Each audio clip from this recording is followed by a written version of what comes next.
Hey everybody, this is Mitchell Amador, the founder and CEO of Immunefi.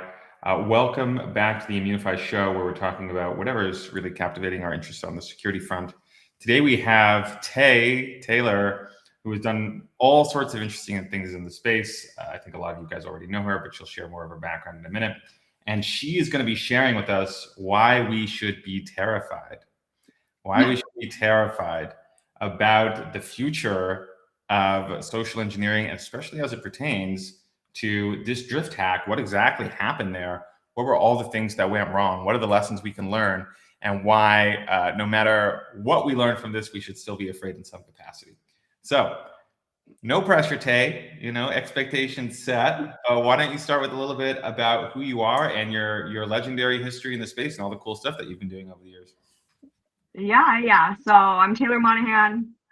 I got my start in the space in 2013, but started building wallets in the space in 2015 when Ethereum launched. Built my Ether wallet, was acquired by MetaMask, worked for MetaMask for years. And then starting in about 2023, got involved with Sam and the new seal at that point, this thing he was trying to start up. And so since then, I've mostly focused within SEAL, I focus on SEAL 911, which is the incident response portion of SEAL. It's basically like an emergency hotline. So if you get hacked or something really bad or confusing is happening, you can come, and we have a whole team of experts who will help you 24/7 and react appropriately. And so, yeah, I have product experience, some amount of deep technical expertise, but mostly just security stuff and users losing money, protocols losing money, tons of that experience. Okay, just checking that the audio is working smoothly. Yeah, you've built lots of stuff over the years and seen lots of drama. I think I've read, I don't know, at least 100 of your threads over time, which are always, oh my God, guys, why do we do this? How did this happen? And then it's like, how could we be such failures and suck? And then we read it and it's like a novel attack vector. It's like only a few people who are on the edge will know what to do. And it's like, oh my God, it's terrifying. And this is the world we've been living in for years, right? I mean, you were really on the edge and on the frontier when it came to my Ether wallet and dealing with wallet security and all the ways that users get attacked and people get scammed. I was an early my Ether wallet user, and there was all this interesting anti-scam UX, which we needed, right? Yeah. In the early days, all of us got scammed. It was just all the time, right? It was never enough. There's ads everywhere, all over Mew, not for companies, but for, don't be stupid, don't lose all your money by doing something stupid. And it still wasn't enough because we would ignore all the ads. Go figure. And now you've kind of continued that legacy, I guess, in some ways with, first you joined MetaMask and did a ton of, I'm sure you did lots of interesting internal security stuff there, which yeah, tons. But you should tell us sometime in the future. And then at SEAL, you're dealing with frontline problems. Could you explain a little bit more about what kind of thing comes into SEAL? I was there for its creation, but I don't think most people in the industry, unless they've been referred into the service, really understand what you guys are dealing with day to day and what the volume of activity is. Yeah. So when the SEAL 911 hotline was first set up, I think we all had this expectation that it was going to be like the DeFi smart contract exploits. And it was sort of set up in direct response to a big incident where the community was sort of doing incident response, but in a huge chat. And it was like, wait, this is probably not, this is not a good idea to do it like this. And so that was the expectation. Turns out we were very wrong. Today, the mix of tickets that come in, oh my God. So obviously, if there's a big centralized exchange hack or a DeFi hack, then that's the big incident of the day, obviously. However, we probably have 20, 30, 40 other tickets that get opened every day. And those range from basic phishing, drainers, scams, pig butchering. There's other like DPRK, social engineering things that target individuals. They come in a lot. We have a lot of people that also like share threat intel. So if they get insight into some operation that's going on, and they don't know where to put it, a lot of times they end up in SEAL. And then a new one, which must be an AI thing. We've been getting a lot of like people that want us to like mediate the bug bounties because Immunefi has kicked them off because they're AI slop. So that's been an interesting one to deal with because we're trying to like. That's so funny. Sorry, please continue. It's a serious thing. I understand why it's a problem. I've been dealing with it too. We got good at like detecting them because they have like little one-liners that were like, but it's not that uncommon for someone to like a legitimate researcher to come into SEAL 911 and say like either they have an exploit or they almost have an exploit or they just want to talk through something with someone. More recently though, like in the last few months, it's escalated a lot where you get like these full-fledged reports and we're like, wait, they have an active ongoing like bounty program. Why aren't you just reporting via Immunefi? Yeah, they have all sorts of answers as to why, but the real answer is like because it's not it's just slop. But that's been interesting because we do have to like continue to suss out the legit reports that come in. So that's been super fun. Yeah, I'm so sorry you guys have to deal with that. I don't wish that burden onto anybody. It's really the AI slop challenge is going to be one of the great security challenges of the next 2 years, I think. I 100% agree. Yeah, it's wild right now. Or broken on that back of a kind of crowdsourced security industry.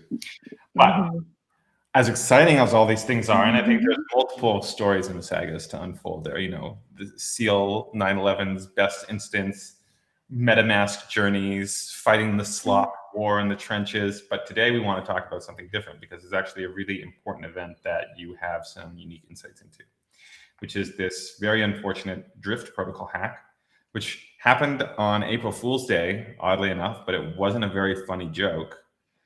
And almost $300 million was lost in this incident. And it intimated darker things for our future that are really important to know and that I know that you've talked about and you've been sharing widely with people. So could you tell us a little bit about what happened here exactly, walk us through it at a high level, and why this one is different? Like, yes, 300 million is a big number always, but like, what's different here? Why does it matter? Yeah. So I think that maybe the best way to untangle it is like the typical way that this style of attack would have gone is you have like the incident itself and you suss out like whose computers or whose keys got compromised. You do root cause analysis to figure out like where they were compromised when.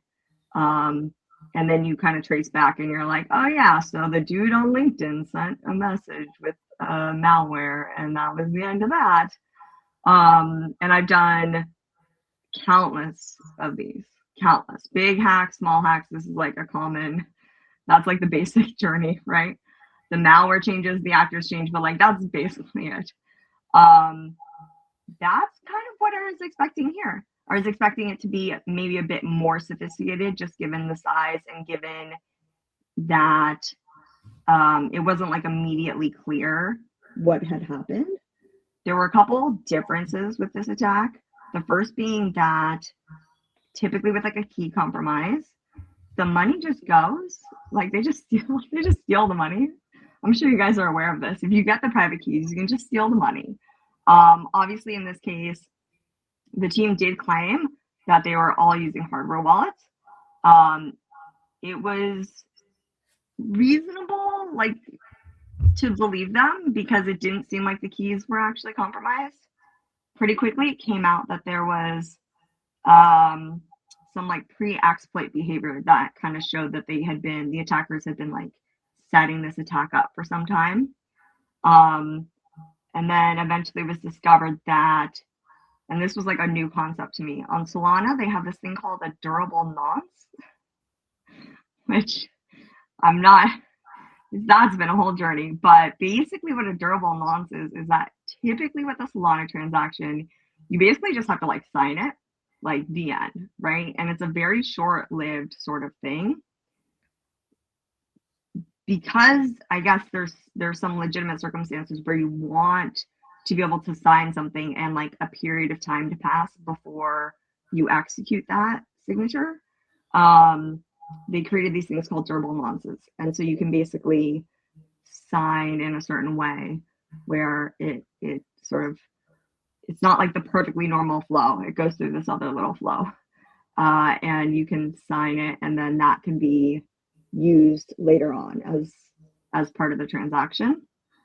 And this is visible on chain. And so people were able to determine that these durable nonce accounts were set up, I think it was like 2 days before the attack and then 8 days before the attack, which is a pretty significant amount of time, to be honest. And then what was the other? Oh, and then the other like slightly, I guess, just different thing that pointed away from a straight key compromise was that the team was like active and online at the time of the attack. Usually when they compromise keys, they are deep enough in your systems that they understand your sleep cycle and your work cycle. And so they'll usually wait for you to go to sleep and offline. That's why it feels like, it always feels like you get hacked at 3 a.m. It's actually real. Like, it doesn't matter where in the world you are, you get hacked at 3 a.m. because the attacker is usually like timing it, or, you know, to avoid your response. In this case, they were online and they were active. So the second, it's not, I guess, that unusual, but the second unusual thing was like the team did not have any immediate clue like what happened. With other attacks, like the Bybit hack, for example, which was about a year ago, that was similar, right? The Bybit team came out and they're like, we're not compromised, the keys aren't compromised. Like, what? And it wasn't until later that it was determined that like the signing interface, the front end that they were using, was the thing that was compromised.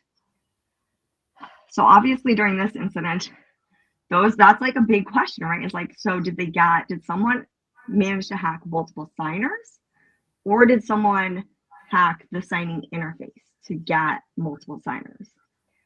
And so, you know, then you start looking for the LinkedIn links, right? Or the GitHub links, or the phishing behavior. Like, let's go. Like, and that's where I think it got way more complicated. Like, way more complicated, because I mean, should we just dive into the whole like 6-month journey?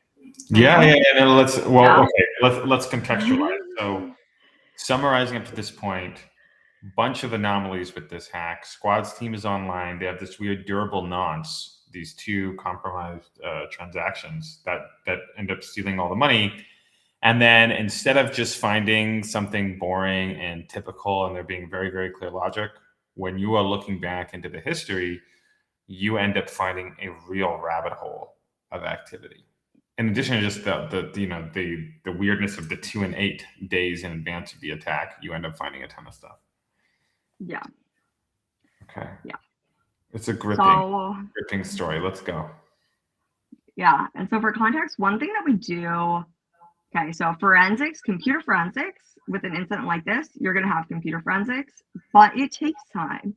So if you want answers more quickly, we have a couple ways that we try to like do like a surface level sweep. And it's especially important in this case just to have a grasp of like who might be compromised, and, you know, we want to prevent loss and stuff like that. And so one thing that we do is that we encourage teams to go through every conversation history, every chat, have all their employees go through chats, go through LinkedIn and look for deleted accounts. Just like, you know, and then we send them tons of screenshots of what we call the phishing lures. So it's like the initial outreach, the examples of like what sort of ploys, right? We have recruiter schemes, we have the fake Zoom schemes, we have help test my package themes, like, but they all kind of have similar flavors, and the goal is to try to like trigger people into recalling, like trigger their memory so that the person can be like, wait, I had this conversation. I'm not sure exactly what the drift team did. Like we sent them, like I sent them so many different lures, like so many, just screenshot after screenshot after screenshot. I was like, maybe like this, maybe like this. I have no idea how they finally sort of got to the bottom of it. But yeah, so it dates back to a conference, I think in September of 2025, which was basically forever ago, like literally forever Which ago. conference was it? Can we say? Hold on, I always get them mixed up.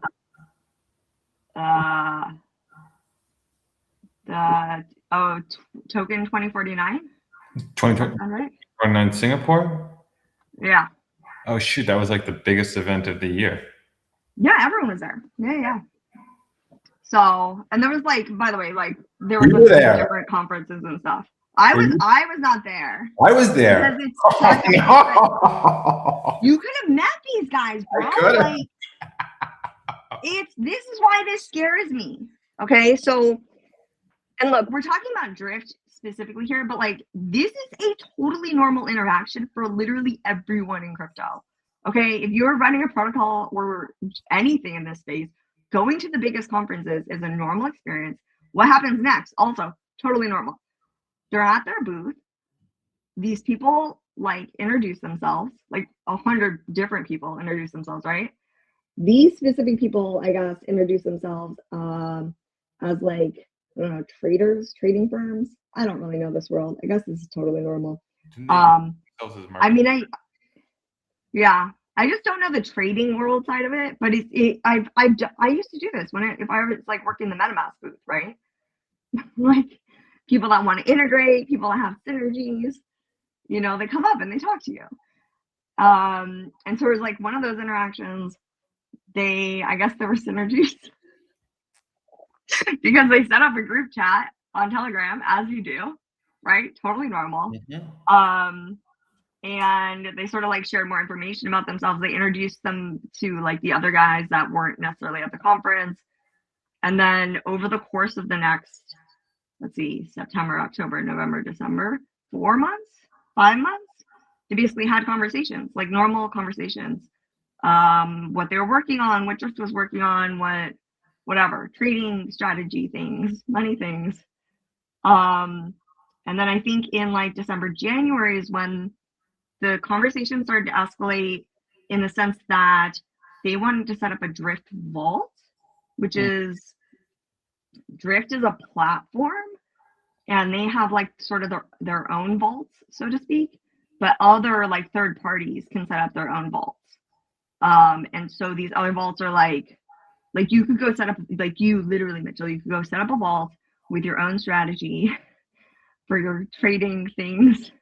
I really wish I knew more about this world, but like you set the strategies, you set the fees, you set all the stuff. And then my impression is that most of the time when people are setting up these style vaults, they usually start it with their own money, but then maybe like their partners or like DeFi style LPs, or eventually, if I guess it's a good enough strategy, like users can also put their money in the vault. In this case, they did so with $1 million, and they actually had gotten their like vault set up. And the whole time they're having technical conversations with the team, and the team's helping them, normal BD things, on and on and on. So now they have this vault. And then this is where I was like, hold up, no, screw this. Then they met again at another conference after the vault was set up. Which was the second conference? We got to get at least a taste for what kind of visa access these guys have. That one must have been, what was the one in Hong Kong in February? Consensus? Oh yeah, that sounds right. Consensus. I didn't like these details. Yeah, I think so. Does that timeline make sense? Yeah, They were all like 12. big ones that like I was like, oh shit, I had friends there. Yeah. Damn. Okay. So they met again. Or they met again. They continued to talk about the bolts and the things that they were having conversations about in the group chat on Telegram. Everything seemed normal. And then they got hacked. Yeah, I'm kidding. And then conversations progressed, et cetera, et cetera, et cetera. And then they got hacked like a month, 2 months after that conference. Because forensics has 4-month build, huh? No. 6-month build, basically. September, October, November, December, January, February, March. 7 months, 6-7 months. Damn. Sorry, what? Like, yeah. Usually it's like, oh yeah, we found it. We found the deleted LinkedIn account that sent me the phishing message last week. And I'm like, okay, cool. So there's your root cause, sir. In this case, it was like, it's completely insane. It's for normal incidents, like where it's malware that's dropped as, like via LinkedIn or via Telegram or wherever, it's easy to be like, okay, just you can't be doing this. Do you remember compromised? Like, what was the specifics? So they set up the group, they got access, they built trust, they built real relationships over a multi-month. And then how did they execute the compromise itself? So because forensics has not been done and because like all the profiles and the chats are now wiped, we don't know. However, the drift team, like in their postmortem, in their update, they specifically, I think, reference like 3 sort of possible things that I would say the examples that they pointed to are probably roughly correct. But the thing is, when you have such a long relationship and so many conversations happening, it may not be that exact one. Sure. And I think this is why it's so like one, I think they mentioned that they had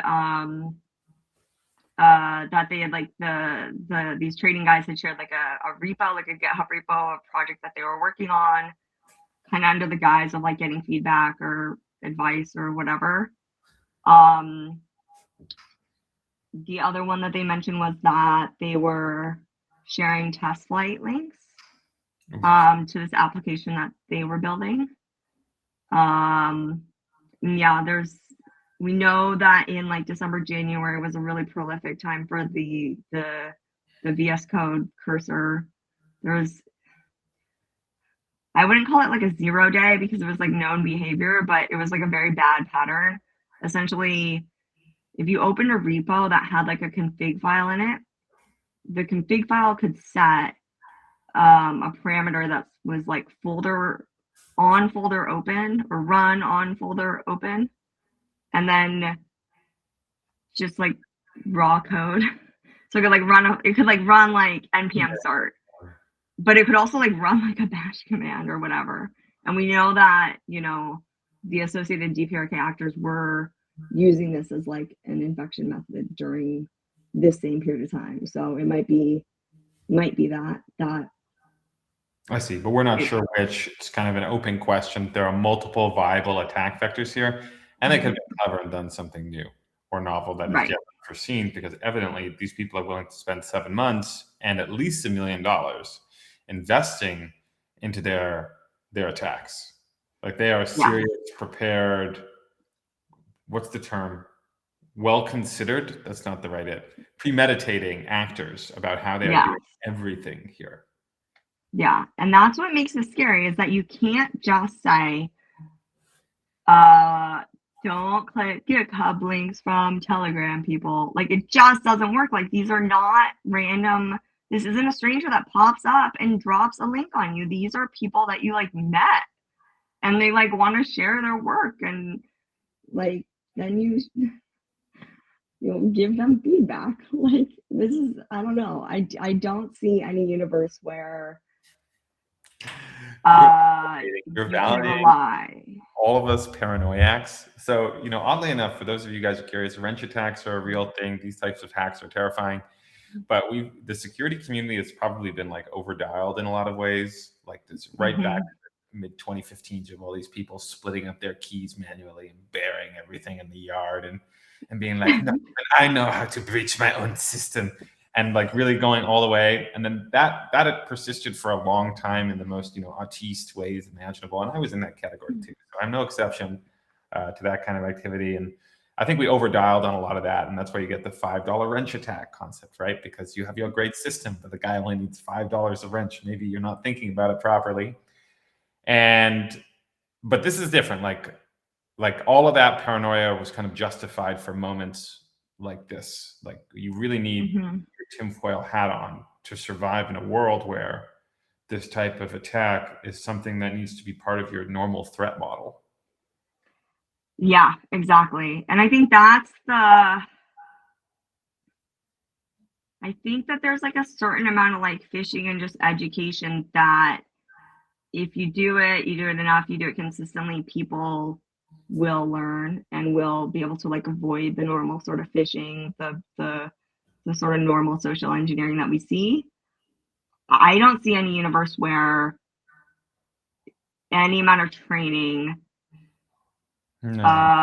will like prevent this sort of thing from bypassing those like, so that you're sitting there and you're paranoid enough that every single link they send, every single GitHub they send, you're like, no, or you're opening it in like a separate VM, or you know what I mean? I think the only people that might have avoided that are like personally, like I might have avoided it because I'm like very busy and lazy. Like if someone is like, yo, give me feedback on my repo, like you have to really get lucky for me to actually do it. Not because I'm scared of you, just because like, man, there's a long list of shit I need to do. But especially for like BD people or small teams that are trying to grow their business. Basically, you have to compartmentalize signers and kind of it's the same thing banks do, right? You don't even necessarily know who the signers are. You hide them away from the world, which is like not at all what we do today. It's the opposite of what we do with super small crypto teams. Right. And so I think that that's the thing is like this is probably the first attack, maybe not the first, but probably the one where it's just blatantly obvious to me that you're not going to perfectly prevent the link from dropping, from the repo from running. Like no matter what, like your team is going to do that in this situation. Whether it's a test flight, whether it's a repo, whether it's something else, they're going to do it at some point. And so then the question is like, okay, now like, so then we're all screwed? And like, no, that's security, guys. No, security is even when your team members run all the malware, you still don't get wrecked. And that's where I mean, again, we can't pick on the drift team here. That's where every team in crypto is probably dropping the ball, at least a little bit. Most of the small teams, the DeFi teams, the upstarts are like not doing any of this. So the first is like dedicated devices, segregated devices. I always people always laugh at me. I have my computers right here, guys. This is like the rarely used. These are not my signing ones, obviously. My signing ones don't sit on my desk. Okay. Every one of these has a specific purpose. Okay. That's what these are. And if you notice, I have a huge amount of iOS devices because I prefer to sign on, even though it's a pain in the butt, I prefer the most sensitive signatures I prefer on iPad or iPhone, but iPhone is even harder than iPad. But like right now I'm on my podcast call computer. It's signed into like one Google account. Like you could try to hack me right now. You're not gonna get much, you know. And then, yeah, like some of these are for, some of those are for like more codey things. Some of those are for like specific stuff that, like specific server access. I've got like my Claude machine is plugged in over there where I just do completely degenerate shit all the time. And that's completely compartmentalized from everything else. And then signing devices aren't even here. But those are typically like iPads, and they are only used for signing. And that is critically important. And then when I was working at MetaMask, we had our managed devices. And so this is the other thing, is that the company manages the device, and I cannot log in, I cannot sign into Okta, I cannot sign in anything except from the company device. And that company device has CrowdStrike on it, it has monitoring on it, the SOC is getting all the logs.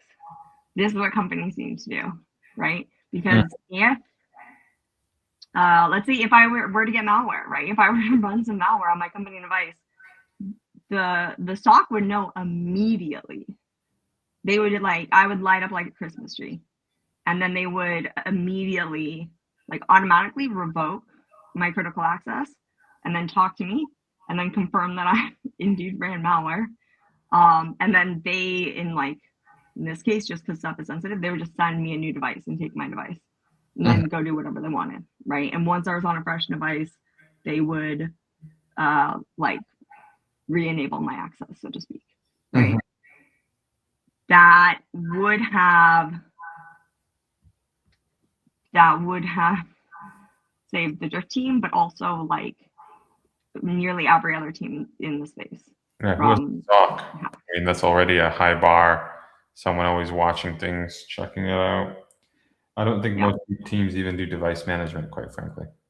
So yeah, that's the thing. Is like they're, in 90% of incidents that SEAL 911 gets, personal devices. And it's always painful because we're like, all right, you need to do forensics on your device. And they're like, wait, but this is like my computer. And I'm like, well, that sucks. You were doing work on it, and now a whole bunch of people have their money stolen. That's, I think a lot of people in the spaces, they also get annoyed when they're locked down. Like they can only access their work stuff on the work device, and that annoys them. Like devs especially love to have their special setups. The issue is there's no eyes, there's no security tooling. And if something bad happens, especially with regards to your work, that device needs to have forensics on it. You can't just say oh, well, it's my personal shit. There is another way that we could avoid this kind of hack, Taylor. Yeah. Which is clearly we just need to remove all signing from the technical team members. We'll just make only non-technical people who don't know how to run code. We'll make only them sign. What could go wrong with that? Okay. Okay. So then you don't get hacked by Apple Juice. So there's multiple DPRK groups. Apple Juice, very much more technical. They do these, much more technical, and they like to target the devs and the signers and stuff. The other guys, what are we calling them these days? The Axios guys.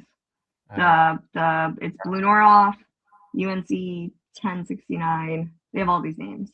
Dangerous Password. These are APT groups, for Advanced Persistent Threat Classification groups. Yeah. Basically what you call these hacking outfits that work for different governments or private businesses around the world, for those of you guys who aren't familiar with it. Yeah.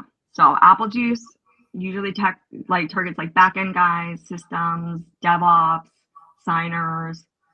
But there's other DPRK groups that exclusively target social people, CEOs, founders, C-levels. Wonderful. And they have all different mechanisms for doing so, but there's no repos involved. It's all, it's usually Zoom calls, or now it's Microsoft Teams calls. Because that's what founders and CEOs do, right? Yes. So they get the malware this way, and the tech guys get it this way. No one's safe. All right, something for everybody. I'm glad they're so considerate. They're looking out for us. Yes. This is terrifying. This is, there's no reason to feel secure about our positions. If you're running a DeFi protocol, you have literal North Korean, cyber SWAT units of sorts looking out for you, trying to find ways to steal all your stuff. Is kind of unified device management, is just having a security operations center, is just having a security team, and is following the best practices that we've learned in traditional security. Is this the only way forward? Is there anything else we can be doing or thinking about? Like, how do we divine our way out of this particular challenge now that we know that this world is well and truly upon us? So, like like managed devices, like EDR, CrowdStrike, like dedicated devices, it's sort of like a split between like not running the malware on a device where like the signing keys are or where you have critical access, and also like if you do, detecting it, right? So that you're not sitting there for weeks or months with malware on your device. However, the other, I guess, approach is that which I think you have to do both, but we'll go into it anyways, is that like even if the signers are compromised, it doesn't matter because they can't sign, or what they sign cannot impact anything, right? And so that's we've done some of this, right? So we used to have everything in single raw private keys in MetaMask. We do less of that now. Now we have multisigs. Now there's like safe and there's squads and there's all these things so that if one signer's compromised, the other ones aren't, so it's fine. Well, now we're learning that like turns out you can compromise 2 signers or 3 signers even. And so then the conversation about like time locks, I think it's a good point. I don't think time locks are going to like necessarily perfectly save you, but I think it's like another additional layer. And that's the reality, is like with these advanced groups, you have to have so many layers. That sucks.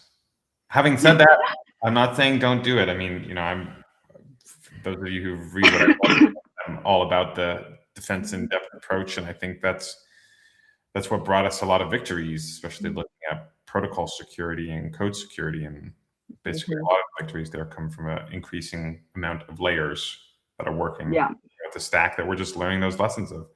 I have no doubt it'll work here too, but that's a big step forward. Like you said, we're dealing with lots of teams where everybody's using a personal device, which is insane, but that's what people are doing. Yeah. Okay. Well, that means that you all have some low-hanging fruit if you want to deal with this. Number one, if you in your company, in your project, whatever you have, unified device management, go do it right now. Number two, for signing, split your signing device from something else, go do it right now. Number three, try and monitor all these machines as best you can, adopt security best practices. These are known things. Like there's nothing unknown or particularly black magic-y about how to secure this type of infrastructure at this point, is there, Tay? No, this is all, especially when we're talking about like device management and access controls, this is like not a crypto thing, guys. Go find someone from like Web 2 because they can do it in their sleep because they've been doing it for decades. So easy solutions just to pick up of, and then, looking forward, is there anything else you think we can be aware of? Like, I guess the most important thing is just to be aware of that this is the new normal, that these attacks are here, that there's probably dozens, if not hundreds of these phishing expeditions. Well, that's not the right term, but phishing in the sense that they're preparing, pulling in the line right now. What else should we be thinking about here?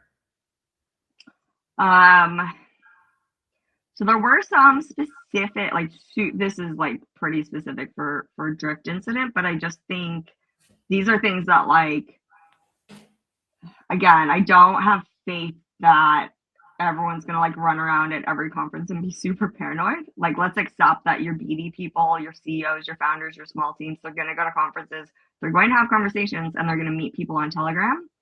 I think that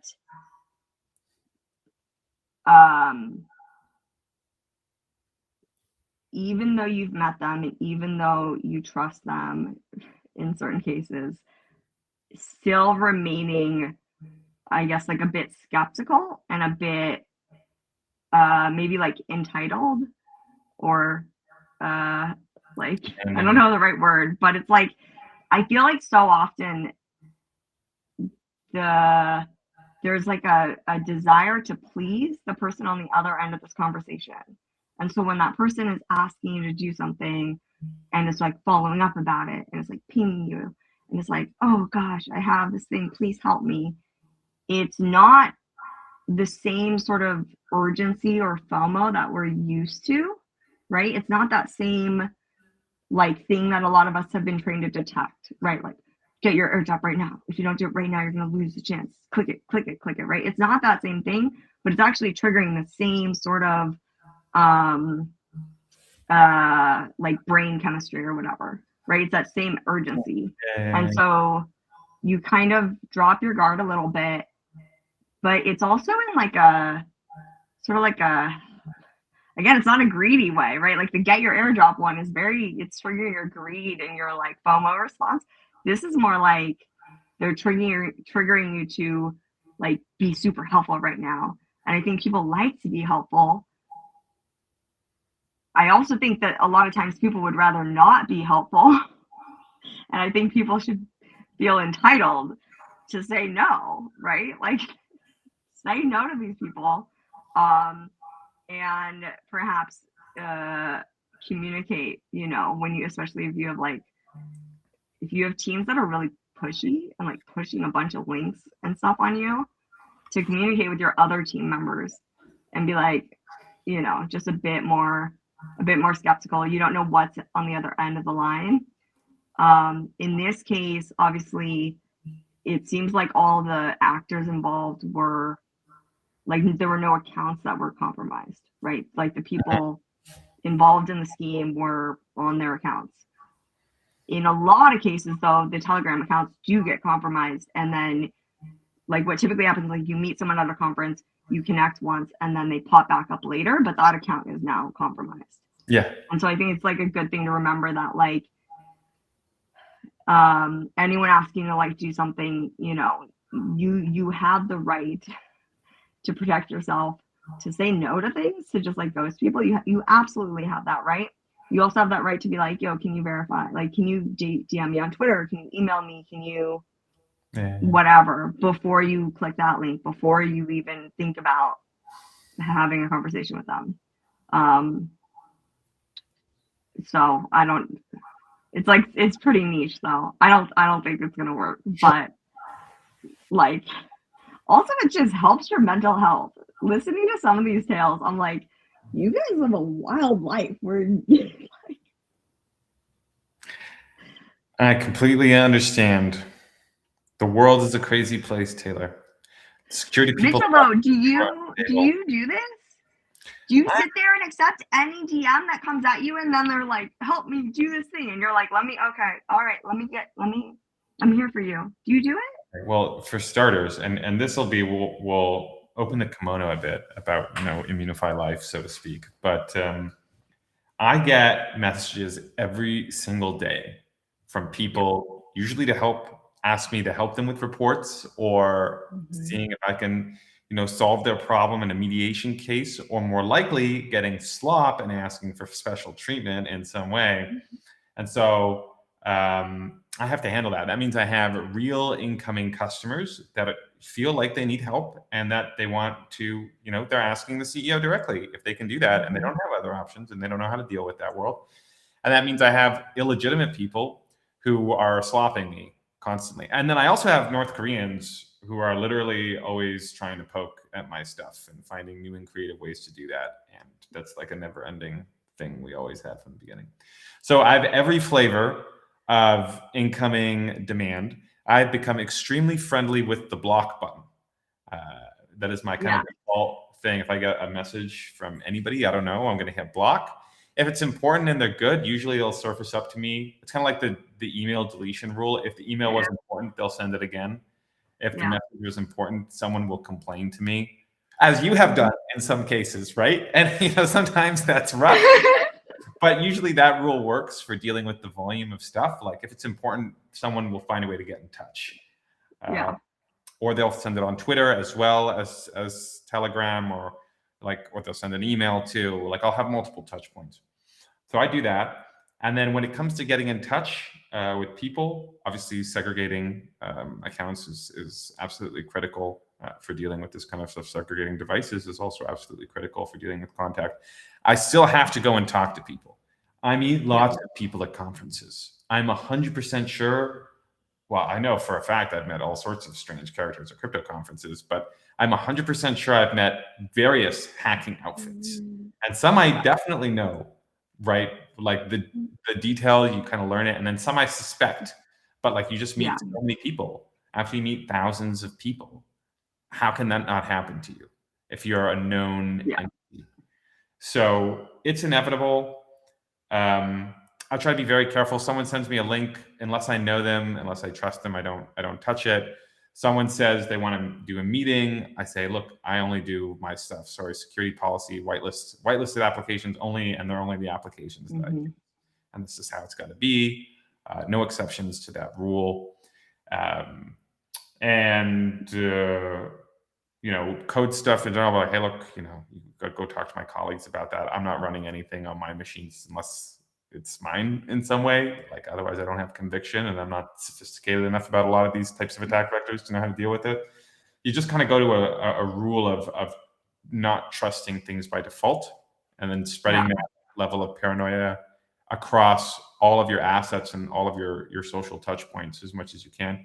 And even then, I'm sure like I've made mistakes and I've been gotcha'd before. So it's not enough to do all these things, but I think it's what I've been dealing with 99% of cases, I suppose. Yeah. No, I mean, my experience is very similar. Like I was CEO, I was on the stages doing the booth. There you go. Even when I joined MetaMask, I was like, I'm not the CEO anymore. I don't have to do this. Turns out that was not true at all. Like I was still at the booth. I was still meeting people. I was still on stage. But yeah, I use the block button a lot. I also use the unblock button a lot if it resurfaces, and then I'm just like apologetic. Very quick to be like, sorry. But it's like especially at this point, I protect my space. Right. And if you keep poking your head into my space and you're taking like up my attention, I'm very aware of that. And like, I'm just not very tolerant of it. You have to go around. And if it's actually like meaningful, you'll be able to find like there's someone mutual that you can like kind of work through to get me to unblock you. But I just don't. It's not even that I'm necessarily doing it to like not be hacked. It's just like an overwhelming amount of contact, and it pulls your attention away from things all the time. And like that distraction factor is like, for me, it's annoying, but it's also like a risk. Right. When I'm like scatterbrained, I feel like I'm not capable, which is like another reason I have so many devices, because I don't trust myself to detect every single phishing attempt. If like 5 things are flying at once, I might click. So I totally get it. And I wish that, I think it's something that like as a crypto founder over time, you develop, and you have to develop it, and you do. But I think it would be healthy for like a lot of the younger guys and the BB guys to just a little bit, guys, just have reasonable boundaries. If someone's being like really weird and like autistic in like a bad way and like doesn't know social boundaries, you can inform them. That's many of everybody's best customers still fit those requirements. One nice thing with the space kind of professionalizing and maturing a little bit and becoming more financial, which in general has been less fun. I think was not my generation, I guess, of crypto founders and such. But one nice part about it is that the expectations on social fluency and grace have gone up. This is weeding out. Yeah. It's like, I remember when I went to a big event where I found a literal spy, a literal government spy. that was trying to collect people's crypto info. And I remember it was so obvious because they stood out so much. We're like, we know you work for the party. We just know it's so obvious. And we're kind of going into that world. So hopefully that'll work. Of course, maybe the North Koreans will just get cleverer and hire, down on their luck in debt financial people instead to do the job. Who knows? I'm not giving you guys any ideas. There's no need to listen to me, our North Korean friends. But it's going to be wild. Well, this has been great. You're going to have a job forever, Tay. I'm not going to lie. For as long as you're happy to work on this stuff, right? God willing, that will not be forever, but there's a lot of activity and people are getting clever. In many ways, I feel like we just live in the future. Like the whole world is moving in this direction where they're going to have to deal with these problems, and we were just there first, and we figured out how to live with it, which is a principle of pulling back from technology in a lot of ways, right? And I used computers for much less than I used to use them 5 or 10 years ago, which is kind of funny. And it's one of those adaptations has been security. I just use it for what I need, and then the rest of it, I'm trying to go and live my life. Yeah. If you guys, before we wrap up, any final words? This has been great. I've enjoyed this. It's been a little morose, but that's the point, I think, getting the word out there on the specific attack vector and the specific pattern. Is there anything else you want to share with the people before we call it quits? I don't think so. I mean, if people have questions or dude, anything, I'm on Twitter all the time. Twitter is honestly the best way because I love having the conversations in public. Twitter DMs, not so great. But if you have a question or what the hell is this? Or what can we do? Yeah, if you shout me out on Twitter or reply to me, I'll talk about this kind of stuff all day, to be honest. I have tons of fun stories. So that's my, whatever people have questions about, I'm here for. Perfect. So you heard the word from Taylor first. You are officially invited to send over question spam, noob question spam, especially anything to support the cause. But she's great. She's created a lot of value for a lot of people, including myself over the years. So, go and check it out, give her a follow. And then beyond that, for all of you guys, our customers or potential customers who are listening, use this as a call to action to take security seriously. Please invest in device management right now. It's a no-brainer. Invest into your security stack. Invest across your security stack. The defense in depth approach, the kind of Swiss cheese model of security really works well. It works well for dealing with the Web 2 threats. It works well for dealing with the kind of crypto native threats. Go and adopt it ASAP, and it's going to help you a lot. And let's wrap up here. Thank you, everybody, for joining. It's been a great time chatting with Taylor. Looking forward to the next chat already. Preemptively terrified, and stay safe, everybody. I'll talk to you later.